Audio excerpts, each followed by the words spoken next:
Chapter 30. Rhythms of the Void. And let us not grow weary of doing good, for in due season we will reap if we do not give up. Galatians 6:9. Voyage to Rephidim 5.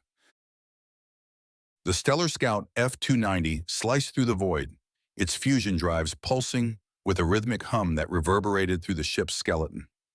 Lieutenant Wade Kovach stood behind the navigator's seat, his cybernetic hand resting lightly on the edge of the bulkhead. The faint whir of servos accompanied his every movement, a reminder of both his sacrifice and the technology that now defined him. Across from him, Jay Ringler, the ship's pilot, adjusted their trajectory with deft precision, his fingers dancing across the controls. "Course correction complete," Jay announced, his voice calm but clipped. "We're locked on for Rephidim 5, ETA, 72 hours. Wade nodded, his gaze fixed on the holographic display in front of him. The screen showed a three-dimensional map of their route, with Rephidim 5 marked as a faint red dot on the edge of known space. The Scout was a reconnaissance vessel, not a warship, and its mission was simple: recon and surveillance. But Wade couldn't shake the feeling that something was waiting for them out there. "Keep an eye on those long-range sensors," Wade said, his voice low but firm. "I don't want any surprises." Jay smirked but didn't look up from his station. "Relax, Ranger. If there's anything out there bigger than a stray asteroid, I'll spot it before it spots us." Behind them, Ensign Kristen Kovach, Wade's wife and the ship's medic, entered the bridge carrying two steaming mugs of synth coffee. She handed one to Wade and placed the other beside Jay before leaning against the opposite bulkhead from Wade. "You two look like you've been glued to those stations for hours," she said with a hint of amusement. "Take a break before you burn out." Wade took a sip of the bitter liquid and gave her a grateful nod. "Thanks, Chris, but I'd rather stay sharp than get caught off guard." Kristen raised an eyebrow but didn't argue. She knew Wade well enough to recognize when he was in mission mode. It was one of the things she admired about him, and one of the things that sometimes drove her crazy. Life aboard the Stellar Scout. The first weeks aboard the Scout had been an exercise in adaptation for all four crew members, especially as two newly married couples. As individuals and pairs, things got a little awkward. With no time to adjust to married life before the mission, they had to figure it out on the fly amidst the ship's demands. The vessel itself didn't help. Small and cramped, its corridors were barely wide enough for two people to pass without brushing shoulders. Every inch of space was utilized for equipment or storage, leaving little room for personal comforts, or the privacy newlyweds might crave. Wade had struggled most with the transition. His training as a Marine and Ranger had prepared him for vast open spaces, but the ship's cramped quarters felt suffocating. His cybernetic hand didn't help matters. It seemed to snag on every loose cable or protruding panel. One particularly frustrating incident occurred during their second week aboard. Wade had been stowing gear in their shared quarters when his prosthetic caught on Kristen's medkit, sending its contents spilling across the floor. "Blast it," he muttered under his breath as he knelt to pick up scattered syringes and diagnostic tools. Kristen crouched beside him, her expression calm but tinged with exasperation. "You know," she said dryly, "it wouldn't kill you to slow down once in a while." Wade sighed and handed her a roll of synth skin patches. "Sorry, still getting used to this thing." He flexed his mechanical fingers as if to emphasize his point. Kristen placed a hand on his shoulder and gave him a reassuring squeeze. "It's not just about the hand, Wade. You're not out there anymore. You're here, with us. Try to remember that." Her counseling skills and emotional intelligence made all the difference in smoothing over these tensions, not just for Wade, but for Jay and Mayumi too, as they navigated their own clumsy moments of married life. Still, even Kristen wore down occasionally, her patience fraying into a bad day every now and then, though she'd never let it show for long. Drills and discipline. The crew quickly settled into a routine designed to keep them sharp and prepared for any eventuality. 4-hour shifts at their respective stations were interspersed with maintenance drills and simulated combat scenarios. Early on, they had agreed that Wade would be in command, though with the caveat that there was room to discuss options and even disagree. But ultimately, his orders were to be obeyed. In one such drill, Wade led Jay and Mayumi Ringler through a mock boarding scenario in the cargo bay. The space was dimly lit, its walls lined with crates and equipment that served as makeshift cover. Mayumi, secure comms and relay our position to command, Wade barked as he crouched behind a crate. Aye, sir, Mayumi replied, her fingers flying over her portable console. Jay, cover our flank, Wade continued. Jay rolled his eyes but complied, taking up position behind another crate with his training rifle at the ready. You know this is just practice, right? No one's actually trying to kill us. That's what they always say. Until someone is, Wade shot back without missing a beat. The exchange drew a quiet huff from Mayumi, who glanced at Jay as if to say, he's not wrong, but still. She didn't voice it, though. She knew the deal. Wade's word was final, even if they could debate it later. A clear leader kept them focused in a crisis, yet the space for discussion ensured their skills and morale stayed sharp, a balance that could mean survival out here. Kristen watched from the sidelines, arms crossed and lips quirked in a faint smile. She admired her husband's dedication, but couldn't help wondering if he sometimes took things too seriously. Still, she appreciated the balance he allowed, space for discussion, even if obedience was non-negotiable. Faith under pressure. Amid their grueling schedule, the crew, all committed disciples of Jesus, had established a regular rhythm of gathering for reflection, a time they'd come to look forward to, taking turns facilitating discussions through Galatians. In the dimly lit common room, they'd sit around the table with ration packs, sharing the role of reading scripture and opening up about the highs and lows they were experiencing. They knew unresolved conflict could fracture the team, risking mission failure, not to mention falling short of the great commands to love God and each other. One evening, it was Mayumi's turn, the newest believer among them, still finding her footing in the faith. She read steadily from Galatians, and let us not grow weary of doing good, for in due season we will reap if we do not give up. Her voice held a quiet resolve, and she paused before adding, I'm still wrapping my head around this due season part. Sometimes it feels like we're sowing into a void out here. Wade looked up from his hands, one flesh, one metal, and nodded, his tone raw. I get that. Following him's never been the hard part for me. It's trusting the timing when all I see is metal walls and no harvest. Some days I wonder if I'm still the ranger fighting my own battles instead of letting him lead. Jay leaned back, fidgeting with a piece of freeze-dried fruit, his usual bravado softened. Honestly, I've been wrestling with self-doubt again. I'll grumble about no one back home caring, but deep down I want them to notice us, to notice me. I'm wondering if I can hack it. I don't want to let the team down. I've got to trust God to shore up my weaknesses. Kristen's faint smile carried a warmth tempered by weariness. You're not alone there, Jay. My high's been clinging to that promise of reaping. It's what keeps me steady. But my low, I catch myself doubting if I'm loving you all well enough when I'm worn thin. Even disciples stumble. Mayumi tilted her head, her eyes searching theirs. That's what keeps tripping me up. How do you keep going when you stumble? I'm new at this, and half the time I feel like I'm faking it, like I don't belong with you all yet.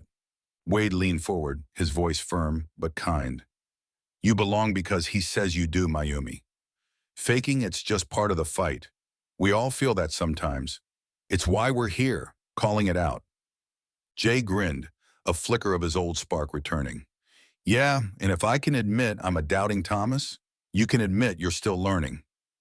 We're in this together, disciples under construction. Kristen reached across, resting a hand near Mayumi's. It's not about never stumbling, it's about not giving up. That's what Paul's getting at, and it's what Jesus is shaping in us, void or not. These regular sessions balance tactical precision with introspection, a steady anchor they relied on as much as their drills kept them sharp. Unspoken conflicts aired out here couldn't fester into dysfunction or worse. Beyond resupply, a deeper need. The Stellar Scout emerged from hyperspace with a faint ripple, its hull shimmering briefly as it transitioned back into real space.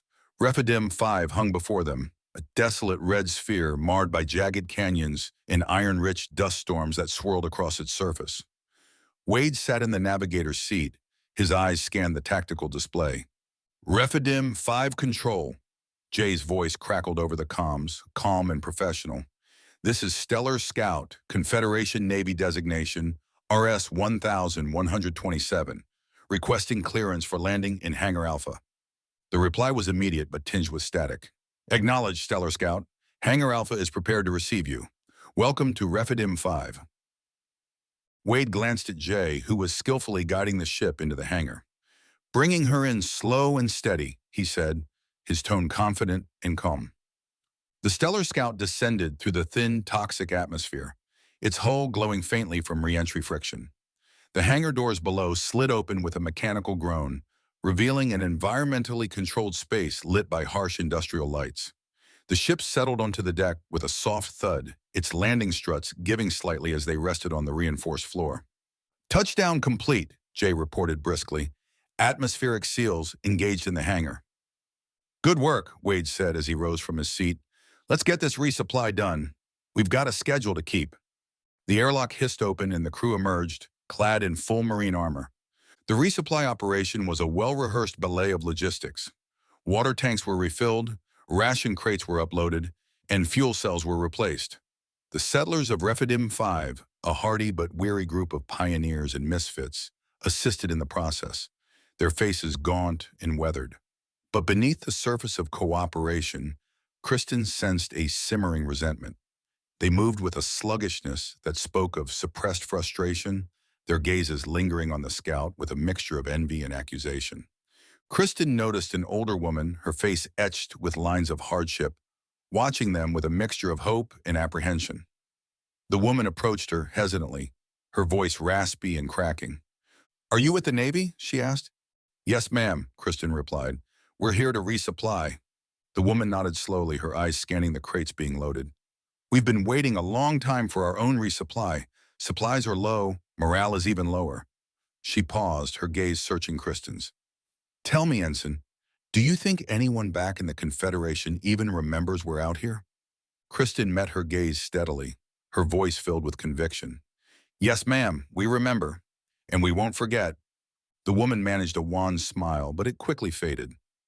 "Remembering isn't enough, Ensign. We're feeding your war effort while our children go hungry." Her voice hardened, the earlier hope replaced by a weary anger. "Why should we sacrifice for a confederation that barely acknowledges our existence?" Kristen recognized the desperation in the woman's words. "Ma'am, I understand your frustration. We're not blind to the sacrifices you're making. We're here to help, and we want to ensure you get what you need." Kristen paused, choosing her words carefully. "Perhaps we can discuss how to better allocate the resources we have. I'm confident we can find a solution that addresses your immediate needs while still fulfilling our mission." The woman's eyes narrowed, suspicion clouding her features. "What do you know about our needs? You come and go in your fancy ship, while we're stuck here scratching out a living on this dust ball." Kristen took a step closer, her voice low and sincere. "I may not know everything, but I'm willing to listen. I think the way to solve our problems is by tackling them head-on and really caring about people. And more than that, I have a deep faith that there is a God that cares about each and every person on this planet." The woman's expression softened slightly, intrigued by Kristen's words. "A God that cares? What makes you say that, Ensign?" Kristen smiled gently. "Because he has shown me, personally, that he cares. He sent his son Jesus to die for us, to offer us forgiveness and new life. He's given me hope and strength in the face of challenges, and I believe he can do the same for you." Wade, having overheard the conversation, approached with Jay and Mayumi, sensing an opportunity to share their faith. "It's true," Wade said, his voice resonating with conviction. "Before I came to faith, I was driven by duty and vengeance. But God has given me peace and purpose beyond anything I could have imagined. The same can be true for you." Mayumi stepped forward, her eyes shining with sincerity. "I used to feel lost and alone, searching for meaning in all the wrong places. But when I found Jesus, I found a love and acceptance that changed everything." Jay nodded in agreement. "I always thought I had to earn God's love. But the truth is, he loved us even when we didn't love him. His love is a gift we can't earn, only receive. The woman listened intently, her initial hostility giving way to a flicker of curiosity. So this God, what does he want from us? Kristen smiled. He wants a relationship with us. He wants us to turn from our selfish ways and trust him, to love him, and to share his love with others. He wants to be our comfort and our strength, especially in times of hardship. The woman was silent for a moment, absorbing their words. I don't know, she said finally, her voice tinged with uncertainty. It sounds too good to be true. I understand your hesitation, Kristen replied, but I encourage you to consider it. Read the scriptures. Pray and ask God to reveal himself to you. He's waiting with open arms. The woman's gaze flickered between the crew members, a glimmer of hope beginning to ignite in her eyes. Maybe there's something to this, she whispered. Maybe there is a God who cares. That evening, after the resupply operation was complete, the woman approached Kristen again, her face radiating a newfound peace. Ensign, she said, I've been thinking, and I'm ready to trust this Jesus you speak of. With tears of joy in her eyes, Kristen led the woman in a prayer of repentance and faith, welcoming her into the family of God. Soon the woman had gathered her closest friends and neighbors, eager to hear more about this God who cares. The crew of the Stellar Scout found themselves leading a discussion from the scriptures in the woman's modest dwelling, sharing their testimonies and answering questions about faith. Each of those who had professed their faith in Christ were baptized in precious reclaimed water, a huge commitment on the new believers' part. As they prepared to depart, a small church had been planted, the first church of Rephidim 5, helping both ways. The next day, as the crew performed routine maintenance on the Scout, a figure approached. He was a burly man, his face lined with years of hard labor, his eyes carrying a mixture of weariness and authority. He wore a stained mining jumpsuit and a battered helmet hung loosely from his hand. This was Elkiah, the mining boss of Rephidim 5. Lieutenant Kovac? Elkiah's voice was gravelly, like the iron ore he oversaw being extracted. Wade stepped forward, extending a gloved hand. That's right, you must be Elkiah. Elkiah gripped Wade's hand firmly. I appreciate you coming out here. It's been too long. He gestured toward a data pad he carried. I've got a list of critical supplies we're running low on. Things the requisition forms never seem to cover. Wade took the data pad and scanned the list. It contained items ranging from replacement drill bits and specialized lubricants to medical supplies not covered in the standard Confederation allotment. I'll see what I can do, sir. No promises, but I'll make sure Command knows what you need. As Wade spoke with Elkiah, Mayumi discreetly slipped away to a secluded corner of the hangar. She activated her comm device and, using a prearranged code, sent a message to General Redside. The message detailed the dire situation on Rephidim 5 and the specific needs of the mining colony. She ended with a coded request for additional aid, adding a request for Bibles. 1 week later, a small transport ship arrived at Rephidim 5, its arrival unannounced. It carried a consignment of the requested supplies, marked as priority cargo. Among the crates of drill bits and lubricants was a special delivery, a crate filled with Bibles and Christian literature, courtesy of General Redside's personal initiative. He included a memorandum that this was the first of several shipments. The arrival of the supplies and Bibles was met with a joyous celebration among the settlers. The practical aid lifted their spirits, while the spiritual nourishment filled a deep void in their lives. The church that had begun in the woman's home grew rapidly, drawing in new members each day, eager to learn more about the God who had remembered them. During the commotion of unloading, Elkiah approached Wade, a grim expression on his face. Lieutenant, there's something you need to know. He led Wade away from the bustling crowd towards a quieter section of the hangar. We've been shipping iron ore off-world for years, as per our contract with the Confederation.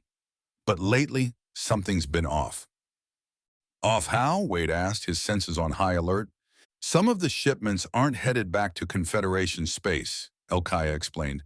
They're going deeper into the void. I've been tracking the manifests. There's a Corsus freighter called the Transapora that's been diverting its cargo to unknown coordinates. I don't know what they're up to, but it can't be good. Wade's cybernetic hand tightened into a fist. Do you have the Transapora's last known trajectory? Elkaya nodded, handing Wade another data pad. Here, I've compiled everything I could find. Course, speed, transponder codes, everything. Wade studied the data, his mind racing. A rogue freighter diverting strategic resources into the unknown reaches of space? The implications were chilling. Thank you, Elkaya. This is invaluable. As the Stellar Scout prepared for launch, the crew gathered with the settlers for a final farewell. The atmosphere was markedly different from their arrival. The resentment had vanished, replaced by gratitude and a sense of shared purpose. The settlers, their material and spiritual needs being met, beamed with renewed hope. Jay prayed for the crowd who had come to see them off. Thank you for everything, the woman who had first approached Kristen said, her eyes shining with tears. You brought us more than just supplies. You brought us hope. The pleasure was ours, Kristen replied, smiling. God bless you and will keep you in our prayers.